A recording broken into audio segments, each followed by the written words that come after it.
Hello दोस्तों, स्वागत है आपका अपने YouTube चैनल गोयल मैट्रिक्स पर। चैनल पर पहली बार आए हैं तो सब्सक्राइब कर लीजिएगा, साथ ही बेल आइकन को प्रेस जरूर कर लीजिएगा जिससे नोटिफिकेशन आपके पास समय से पहुंच जाए। तो जैसा कि इससे पहली वाली जो वीडियो थी उसमें मैंने आपको कन्वर्जेंस, डाइवर्जेंस एंड साथ ही एब्सोल्यूट कन्वर्जेंस और उसके साथ साथ आपको कंडीशनली कन्वर्जेंट ये कैसे होते हैं मैंने आपको बहुत ही डिटेल से उसमें समझाया हुआ है। आई होप आप बहुत अच्छे से उसको समझ गए होंगे। देन इसके बाद आज जो मैं आपके लिए वीडियो लेकर आई हूँ इसमें मैंने आपके लिए रखे हैं ये सारे टेस्ट जो कि एक वीडियो के अंदर ही आपको एक साथ कंपैरिजन देखने के लिए मिल जाएगा और आप कंपेयर कर सकते हैं और एग्जाम में यहाँ से क्वेश्चंस आपके बनते हैं। देन अब आप इसको एक बार पढ़ेंगे, इसके बाद आप एग्जाम में गलती बिल्कुल नहीं करेंगे। तो आज मैं फिर से आपके लिए एक थ्योरिकल वीडियो को लेकर आई हूँ। देन इसके बाद जो आपकी नेक्स्ट वीडियो होगी, पहले मैं सारे टेस्ट वगैरह जो भी होंगे पहले करा दूंगी। देन इसके बाद लास्ट में एमसीक्यूज चलेंगे इसके, ठीक है। तो चलिए आइए फिर स्टार्ट करते हैं, बट उससे पहले आप ज्यादा से ज्यादा वीडियो को लाइक कॉमेंट शेयर कर दीजिएगा। तो सबसे पहले आपके सामने है डी एलमवर्थ रेशियो टेस्ट। ये आपका रेशियो टेस्ट होता है।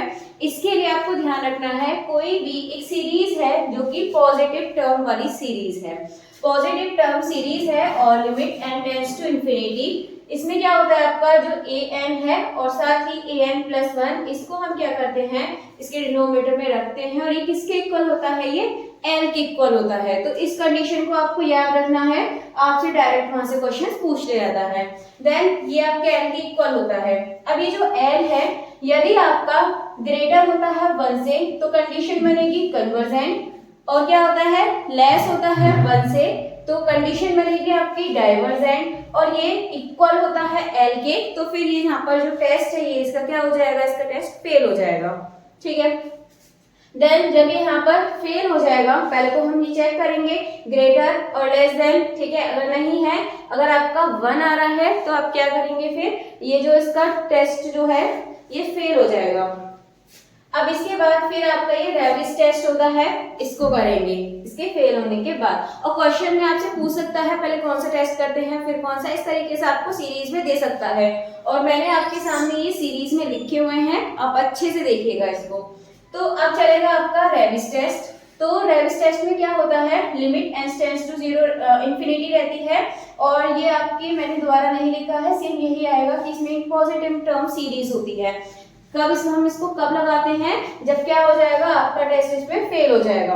अब इसके बाद आप लगाएंगे तो इसमें बस इतना डिफरेंस होता है an अपॉन an प्लस 1 में से हम क्या करते हैं 1 को माइनस करते हैं और साथ में मल्टीप्लाई कर देते हैं n का, तो ये किसके इक्वल बनता है फिर l के।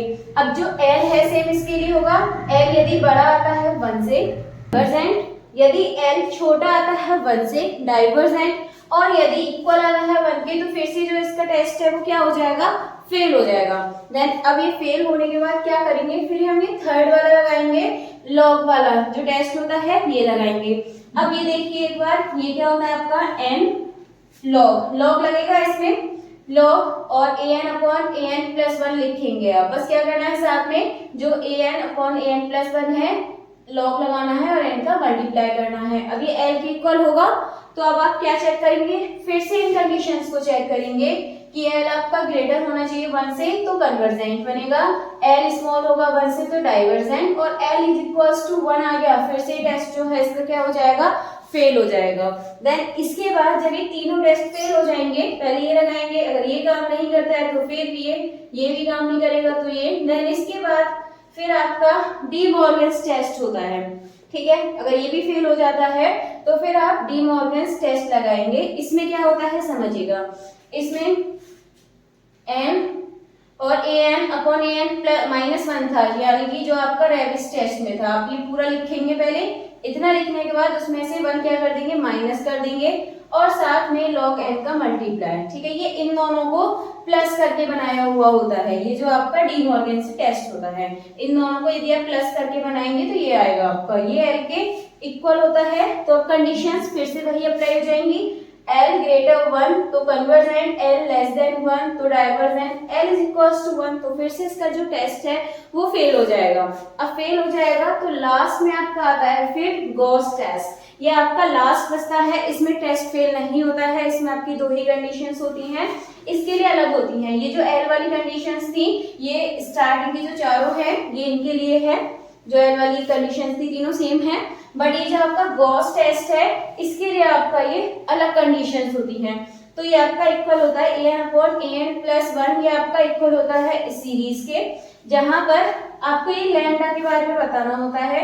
जो लैम्डा है, यदि लैम्डा की वैल्यू कैसी है, 1 से बड़ी है तो कन्वर्जेंस होगा, यानी कि कन्वर्जन होगा, और यदि लैम्डा की जो वैल्यू है छोटी और इक्वल है 1 के, तो आपको यहाँ पर ये डाइवर्जेंस होगा। तो इस चीज का आपको याद रखना है। और यहाँ पर फिर जो टेस्ट फेल है वो नहीं होता है, इसमें टेस्ट फेल नहीं होगा, इसमें सिर्फ 2 ही कंडीशंस आपकी बनने वाली है और यहाँ से आप पता लगा सकते हैं।